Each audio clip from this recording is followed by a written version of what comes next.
I think the main thing that's changed, which maybe this is not like the most, uh, the answer that people are looking for, but being able to say no to certain leads, right? Um, as you grow your business, you might have a lead that isn't quite maybe it's in the suburbs, not really the location you want, someone that you don't really know. It's important to know which ones to refer out, right? It's important to be able to preserve your ability to work the leads you really want to work. And you can still get paid via referral fees if you give it to a talented agent who's able to run with it and close it.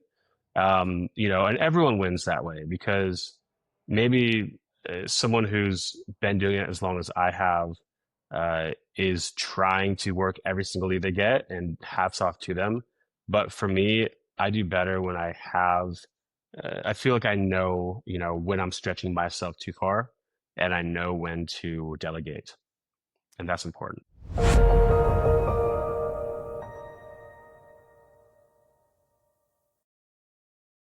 First of all, I'm assuming that so you're a Woodwinds guy. Is that what I'm getting? Yeah, How long have you absolutely. I Go ahead. how long have you been doing that? Man, since sixth grade, they got me in the public school system playing sax, and you take it and you run with it. And I was lucky enough to be able to play it in college. Um, Okay. yeah.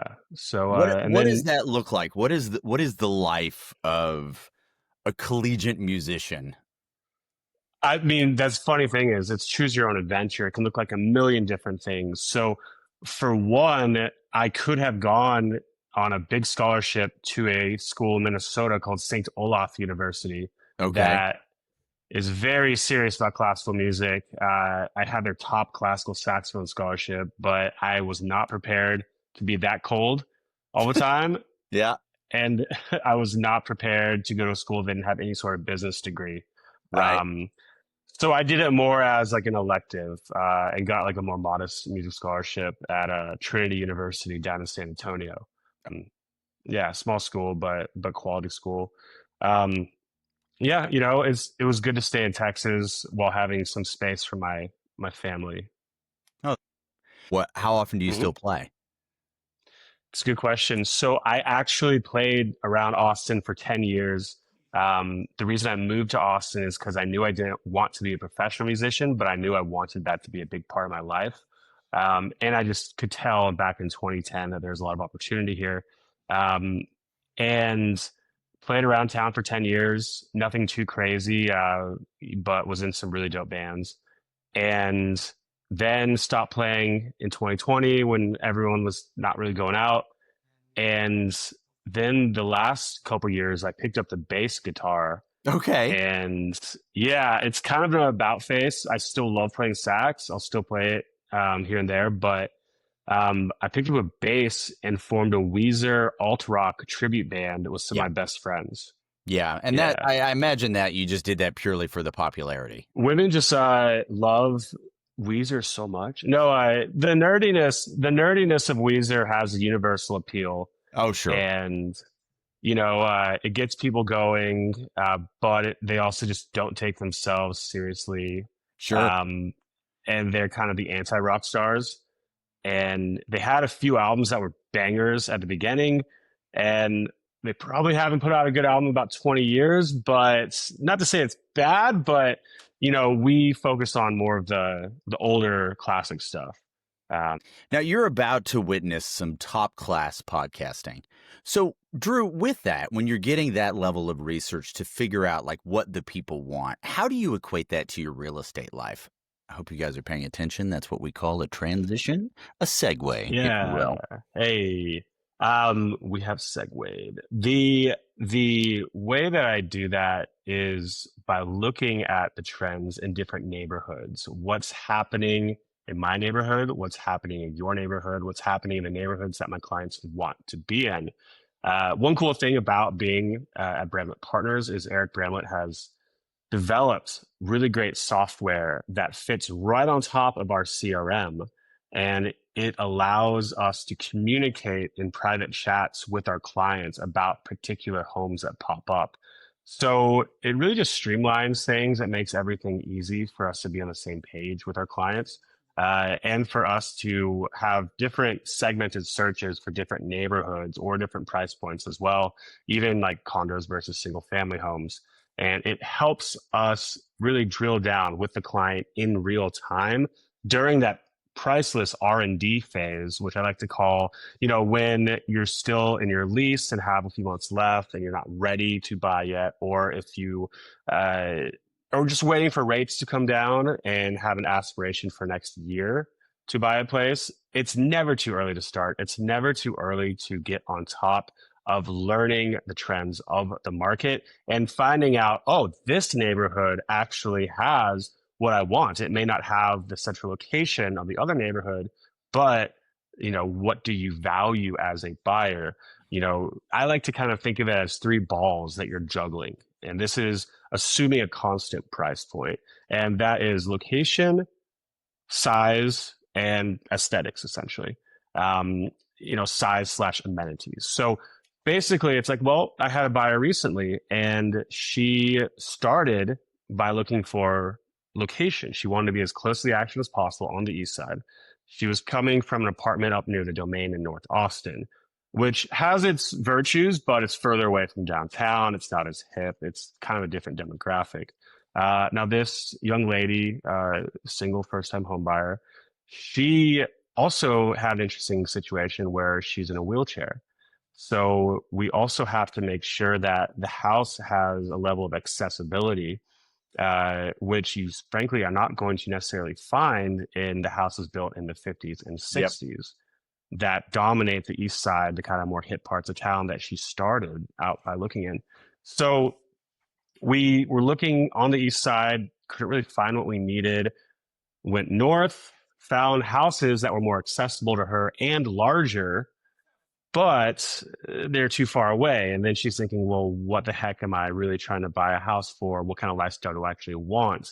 Um, so then we came full circle. We focused back on the east side and we found a house that was actually built in 2001, and it had the kind of facade of a really cute 1960s house and the accessibility and amenities and design of a more modern house, while still keeping us at that $400,000 price point.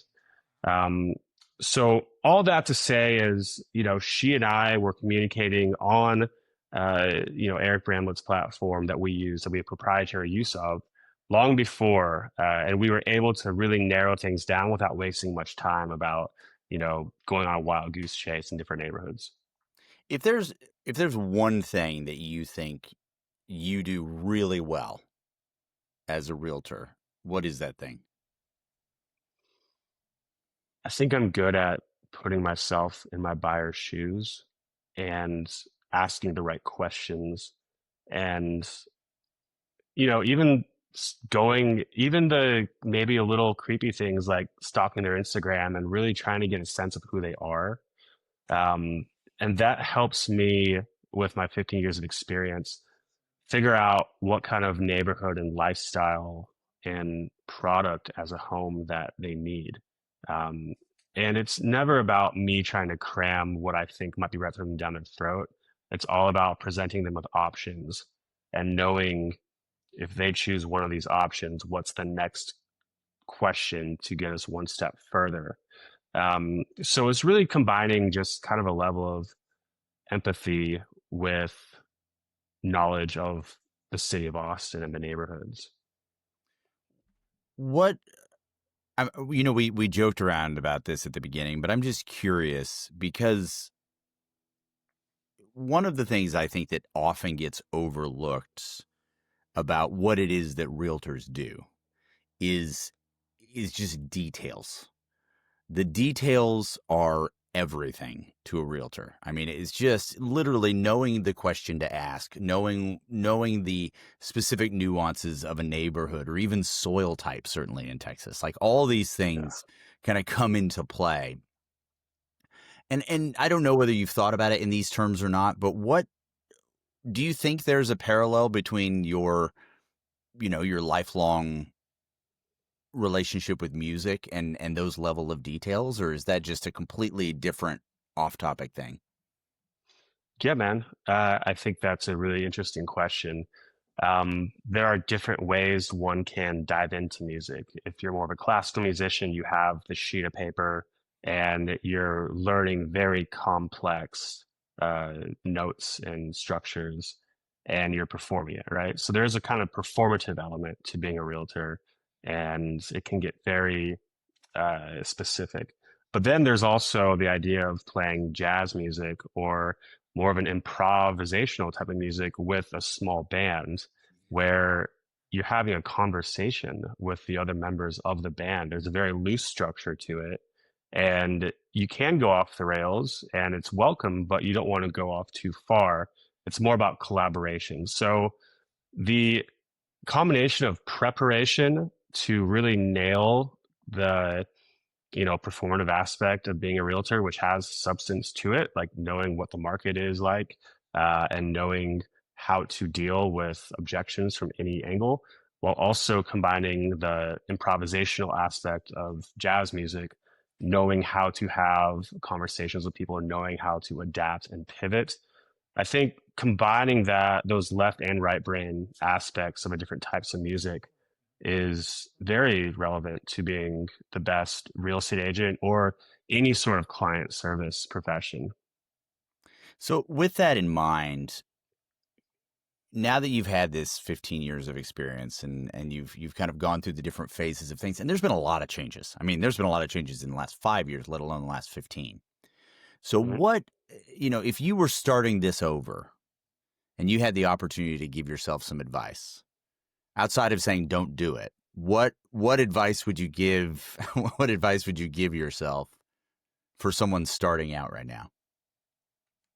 Man, that is a great question. I'm frankly glad I'm not starting out right now, because it is a tough market for beginners. And things that I would advise are not necessarily things I'm doing right now. For instance, a client I sold $1 million piece of land for earlier this year came from calling him on a for lease by owner sign that was in my neighborhood 12 years ago, just because I walked past the sign every day.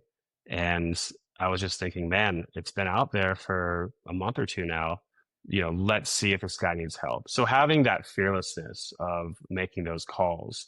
And then, I ended up leasing out all of his properties for years and then finally got to sell his kind of crown jewel in his portfolio earlier this year, which is a whole nother conversation we should have about land sales because I've Sure. done quite a few of those. I've done 4 of those so far this year, all off market. And that's been a part of my game that I've learned, right?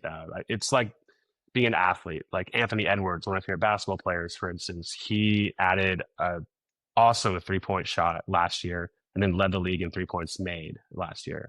So that just like was him adding another aspect of his game that was lacking. So we're doing that here as well. But yeah, what advice would I give to myself? Keep it with the relationships. Now, there's a lot more life advice that I would give myself Fair aside from enough. that. Like, Sure. learn to meditate, drink less. I think those would be two cornerstones, Sure. uh, Those are good which I'm ones. working on right now. Yeah. Great. Um, but, you know, there are a lot of ways you can make money in real estate. It doesn't have to be just helping buyers and sellers. Um, and it's really just find what works for you.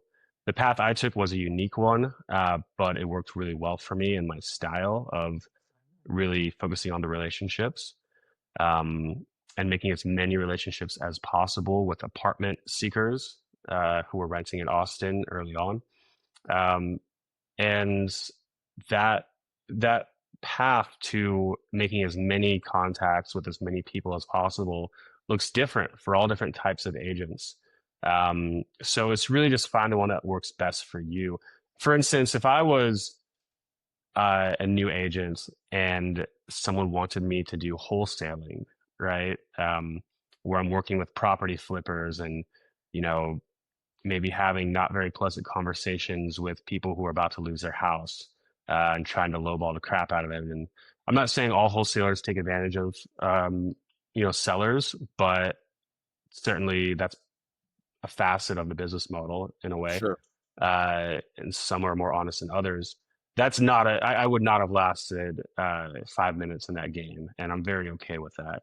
Um, you know, but helping a lot of people find apartments, and being their first point of contact, moving to Austin, and kind of becoming friends with a lot of them, and being there for them when they're ready to make the move to invest in a piece of Austin. Playing that long game worked out really well for me. So I think that apartment locating is a great way for kind of a young social person to get into the game. Um, Another way would be to be on like a team of a high producing agent, which I've recommended friends of mine who got their licenses to do. Or you could even go to an agency that has the billboards, right? And they're going to give you a ton of leads, but, and some support, but you're going to get next to nothing on the splits.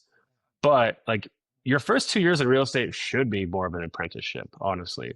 A lot of people want to get into it and just go straight to, you know, they think it's going to be like House Hunters or HGTV, where they're going to be flooded with leads just because they announced on their Instagram that they became an agent. Right. Um, and they expect everything out the gates. And it's like, no, this is something that you earn your keep. You are supposed to start small. Now, in the COVID market where everyone was buying, I think some people had a bit of a cheat code on that. But to be honest, the hangover of the COVID party market wise in the Austin real estate market has been twice as long as the party, right? Because that market didn't really take off until fall of 2020, and it drastically slowed down as soon as interest rates started rising steeply. In that was April or May of 2022. And it's been over 3 years, almost 3.5 years since that happened. And it was really only 1.5, 1 to 3/4 years of the insane market. So, um, you know, those types of agents have had a very interesting experience who got into it during that crazy time. And a lot of them got washed out. Some are thriving. I'm glad I was in it before that happened. I'll just say that. And you talked a little bit, and I do want to talk about this land sale because one of the things that you pointed out, which I think does get overlooked, is this idea that it is simply, a binary existence. You've got this buy side and the sell side, but there are a lot of opportunities in real estate to make money and to thrive. So talk to me a little bit about how you got into land sales, what that kind of evolution was for you, what was your introduction to it? How did that all come about? Yeah, maybe some possible blunders along the way as well. Well, of course, yeah, that's Um, the way everything works, right? there's a couple of them, but we were victorious on all of these. So I had that longtime client, and Yep. he had this really badass lots, actually two lots together on the east side, right off of Chicone, close to MLK. So awesome walkable location. And thank God the city of Austin has done something about urban infill and the ability to build more densely with the Home Act that got ratified a year or so ago. And now you can build 3 properties on an SF3 lot. Um, and you can make them bigger with a better floor to area ratio and impervious cover. So these lots they're pretty big. They're about 9,000 square feet each, and you're able to build three 1,900 or so square foot homes on each lot. So we're talking 6 homes altogether. Right. So that was huge in getting my client what he wanted. He and I have been in constant contact over the years about this lot and this zoning. So he could have sold it earlier, but he was waiting for that zoning to come through, and it did. So hats off to my client for being knowledgeable about that. So basically, um, you don't want to necessarily go to market with a land deal because who are you selling land to? Mostly it's going to be developer or builder. Right. And it's much sexier if it's not exposed to the market. But then the catch 22 of that is, well, you're going to maximize your exposure if you go to market, right? So that's kind of a tough one. And it's not like selling a house where it's you walk into the house and everything is there. And the only things you really need to check is like, you know, is it in the floodplain? Pretty cut and dry when you're just selling a house. With the land, it's like, what's the tree situation? Um, we have a great tree expert we work with that will give a full tree report. And then it's also, what's the zoning? Um, what's it nearby? Are there any neighborhood covenants? Um, how many structures can we actually build on this lot? All these things. And we were able to market these off market. I amassed this list of realtors who represent builders and developers, the builders and developers themselves, and just like straight up investors. So I was able to amass this list and make a website, great media assets for each of these pieces of land and market it to them before we ever had to hit the market. Another thing too is if you hit the market with a piece of land and then the buyer starts doing their due diligence, they have an option period for a few weeks and they pull out, you have to go from marking it as pending to active again. And then people are wondering, well, what's wrong with this piece of land? And it doesn't mean that the land is, in the floodplain or something terrible. The buyer could have just gotten cold feet. But now that puts a blemish on the record for not just a piece of land, but a house as well. By selling something off market, which is good for land deals or very, very unique properties, and possibly properties that really do have blemishes, some sort of structural issue or cast iron plumbing that's really bad, or being in the floodplain. You are able to have certain prospective buyers look at it, get an inspection, do their due diligence without having to publicly acknowledge that fell out, that fell through. So that being said, these land deals were a lot of fun. I made some good connections in the industry from them, and uh, you know, it has been a nice little extra facet of my real estate game. Do you how what was your learning curve like when these things came up? Because certainly there are going to be some nuances that I don't think it's reasonable for you to know everything there is to know about every type of deal. So, what was this learning curve like? What were some of the big mistakes? Man, that's a good question. I was on the phone for a few hours over a few different occasions with the city of Austin and the land development people there, who are actually like really great for the most part. They were very helpful, even though that part of the city government kind of gets a bad rap sometimes because permitting is very difficult in Austin. It's gotten easier, but so a lot of time on the phone, very long notes. I definitely earned my commission on that one, that's for sure. Sure. Um, blunders. I went to a builder. There's a builder group called the Austin Infill Coalition. A friend of mine is very involved with it, who's a builder. Shout out to Lex of Newcastle Homes. He helped me also with all these deals.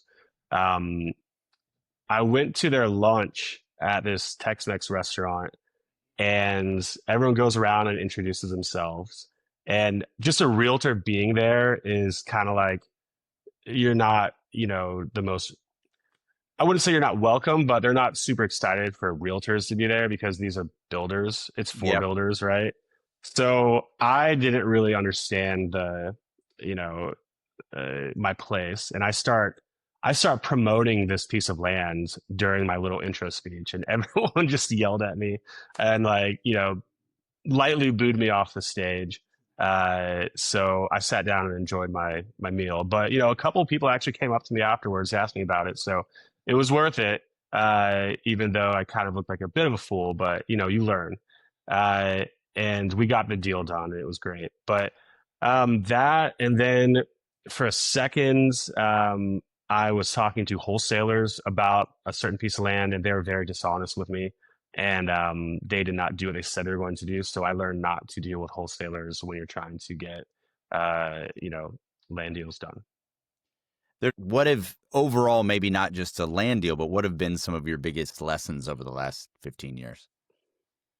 Man, that's a good question. I'm full of them today. I'm just crushing good question after good question. Yeah, taking risks is important.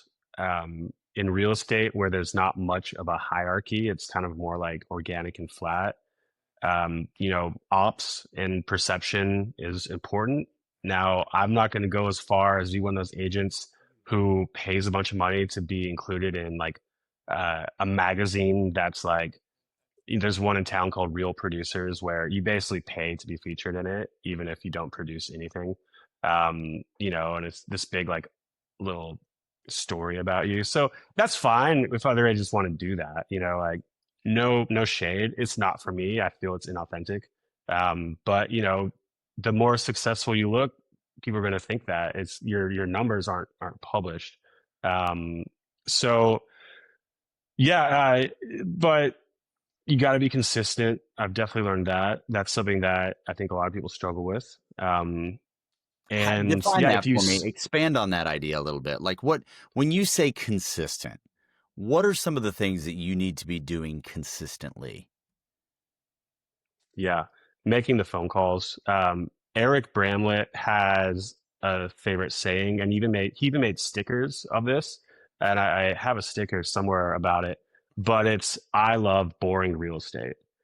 And I really liked that message because even though we do have some cutting edge software, um, no one at Bramlett Partners is really trying to be like a social media darling. Now, I'm not saying that, or like have a YouTube channel. I'm not saying that's not helpful because it is, but especially if you're starting out, you have to get your momentum. But for someone like myself and a lot of the agents at Bramlett who've been at it for a while, who already have a network, it's about the relationships you've already made for the most part. And it's about calling them up on the phone, talking to them, without spamming them. Uh, that's so huge in consistency. And we could all do a little better job of it, but I like how it's the boring approach that wins.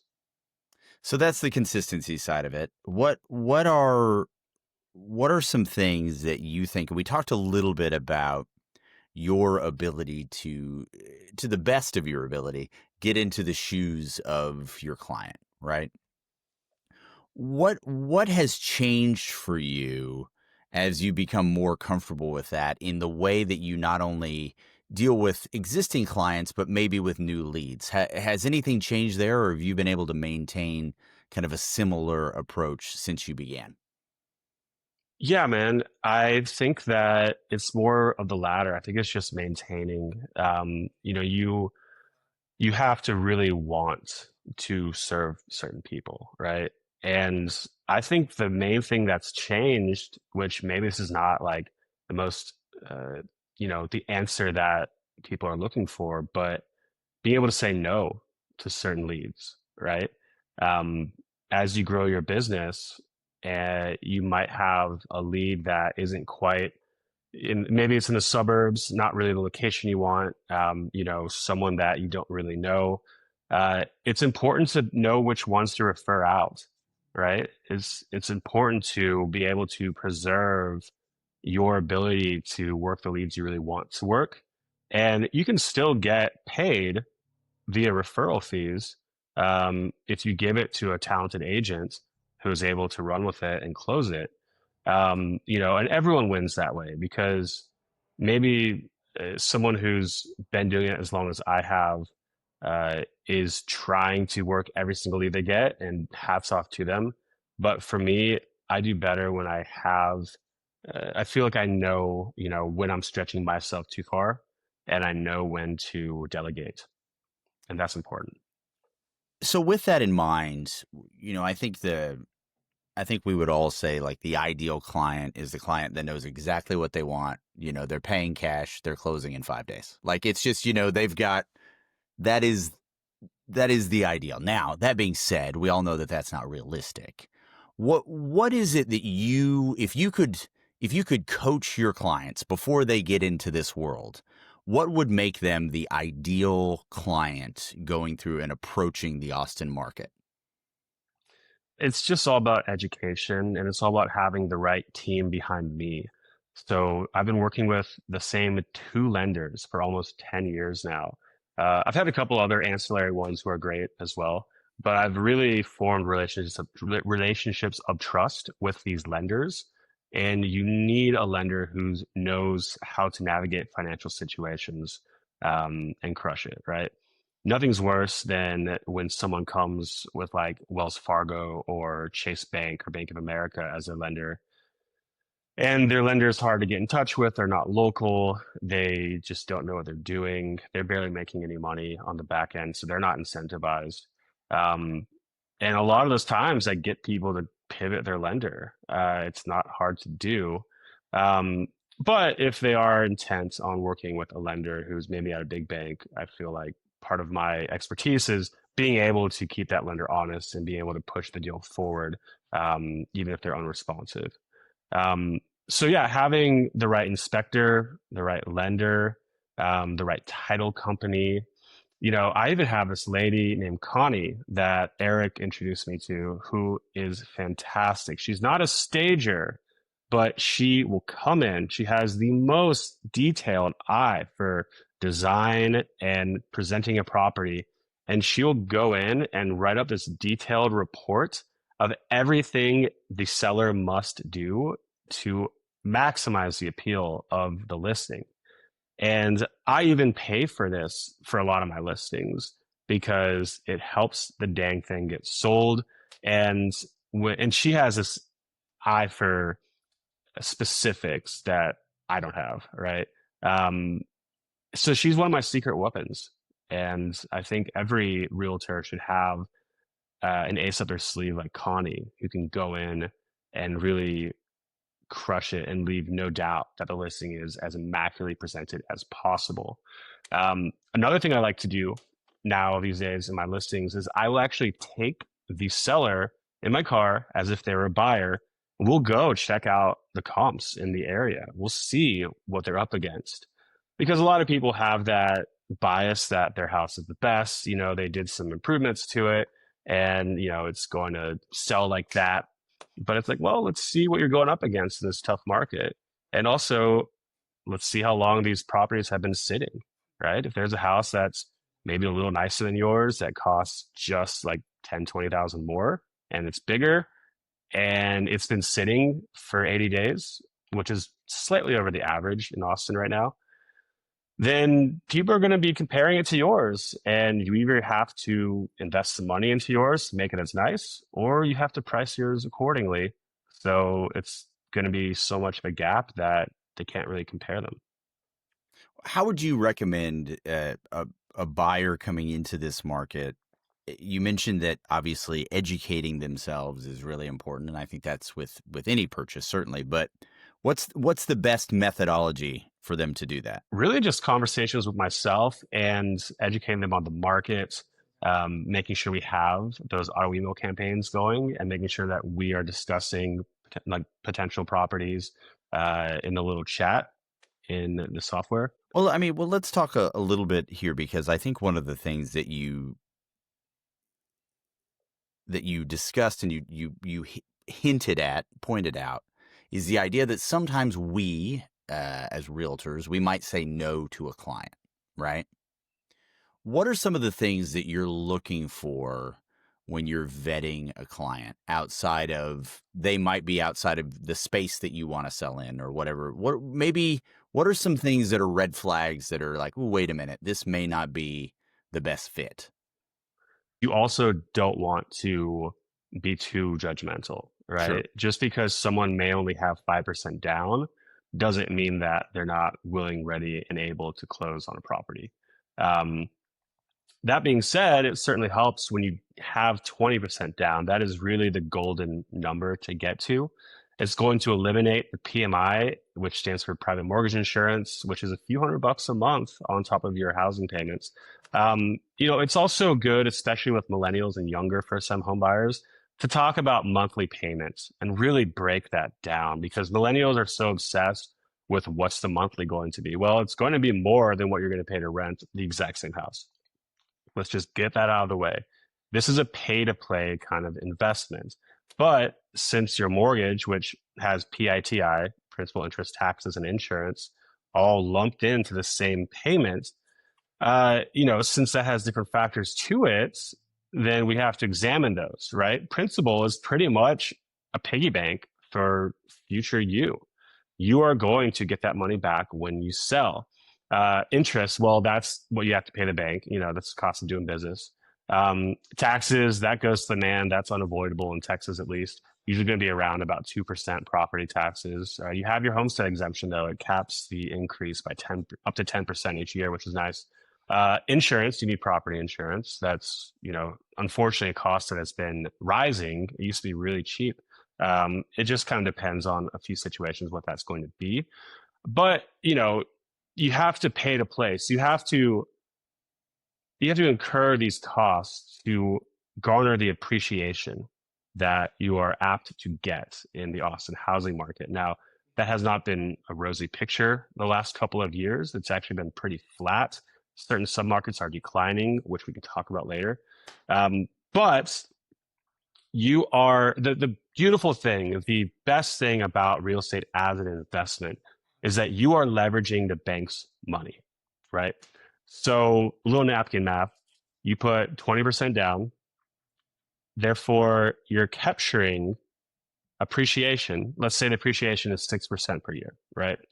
Well, you only put a fifth of the cost down to get into that investment vehicle. The bank is getting their interest from you, which is flat every month, right? Well, it's not flat. It's actually a reverse amortization schedule, but it's pretty much going to be the same amount every month. But you are capturing appreciation 6% on the entire price of the house. So if it's a $400,000 house, you put in $100,000, but you're getting that 6% off 400,000, which is $24,000 a year. So therefore, the $100,000 you put in is generating $24,000 a year to you. So that's no longer a 6% return. Now we're talking a 24% return cash on cash. And we haven't even gone into the eighth wonder of the world, which is compounding interest. So, those are the beautiful things about putting your money in real estate, aside from like no one can tell you what to do. You don't have a landlord trying to sell your place. You don't have as many restrictions on like renting out your house and whatnot. Clearly, you're not supposed to rent it out without permission if you're already leasing it. You are the master of your own domain. You can make upgrades and changes to your property freely for the most part. And it's just a stability thing. It's a status symbol. It's important, right? It's a sense of meaning. A lot of people don't want to move around too much anyway, nor do they want the rent to go up on them. So, there are a lot of benefits to owning a house. But that being said, it is not cheap. It's going to cost you more on the monthlies. So you have to understand that you're paying a bit more, but you're getting so much more.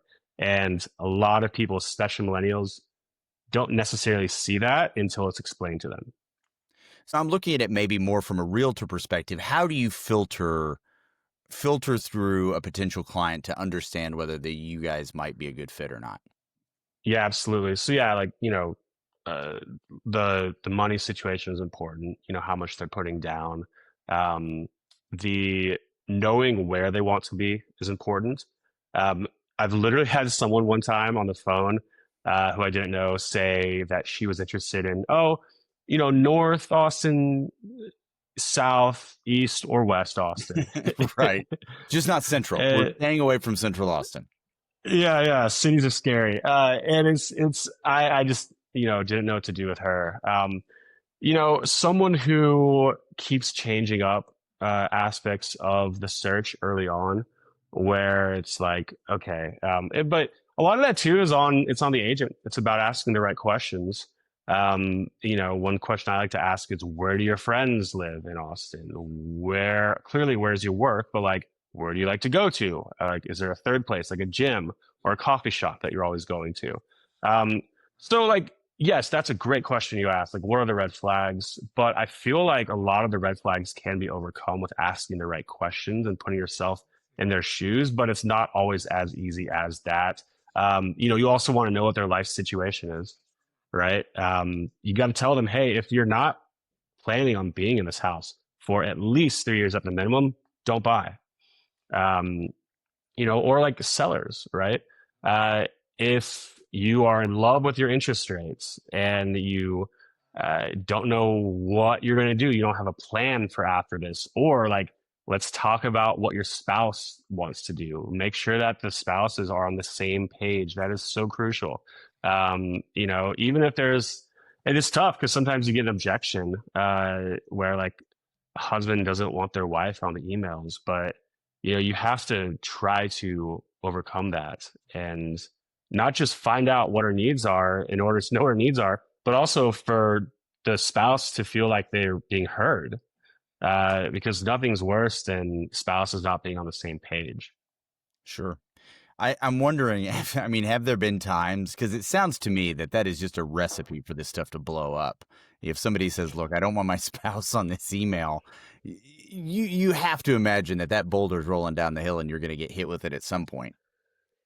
Yeah, you do. And it's funny. There was this guy who was like a complete moron and just like instigator who was building steam on Instagram a year or so ago, and he was under the handle Realtors Hate Me. And he's this jackass out of Boulder who was basically talking all about how he's selling his house and it's without a realtor and he doesn't need a realtor to represent him and all this stuff. And lo and behold, and he was documenting every step of it. Sure, And lo and naturally, yeah. behold, yeah. And he was also just like nasty. He like, I get like some people maybe they shouldn't use a realtor, right? That's fine. But like he had some issues. So um what ended up happening, which is hilarious, is that hold on. Is that he admitted like a few days before the closing of their house that they as a sellers decided not to sell, and he made it seem like the buyer just very like understood everything and just let them out of the contract, no problem, when in actuality I'm sure that's not what happens. Right. Right, if you were trying to buy a house, Luke, and someone you get to the finish line and the sellers say, oh, we don't want to sell anymore, there'd be a lawsuit, I Oh, would yeah. imagine. And I appreciate that the general audience for this podcast is probably going to be realtors, right? So I'm just going to go ahead and say this. It's not a community that's very well respected. Like there's a group of people that are like, hey, hey, Drew, I understand that you've got 15 years of experience and have done, hundreds of deals in this particular market. But my cousin's next door neighbor just got her license and Yeah, she's trying to start it out. So I'm gonna go with her and help her out. And what that says to me is you have, first of all, zero understanding about what this entails. And two, I don't think you really respect this job all that much if you're willing to just go with someone that's never, ever done this before. So my yeah. question to you is, what separates a really good, top-notch real estate agent from just your run-of-the-mill real estate agent? What are the differentiating factors there? Yeah, man. Showing up for your client, asking the right questions, having the right people on your team, knowing the market, um, you know, making the phone calls, uh, and knowing how to negotiate, but also, knowing how to deal with the other side. Um, because there are going to be hurdles along the way, almost every time, whether it's something that can be avoided or can't be avoided. Something's going to come up, right? I also Right. have a great transaction coordinator who keeps the deals going, keeps everything really organized. So that's all huge. But someone who treats it like a career and not just a commission.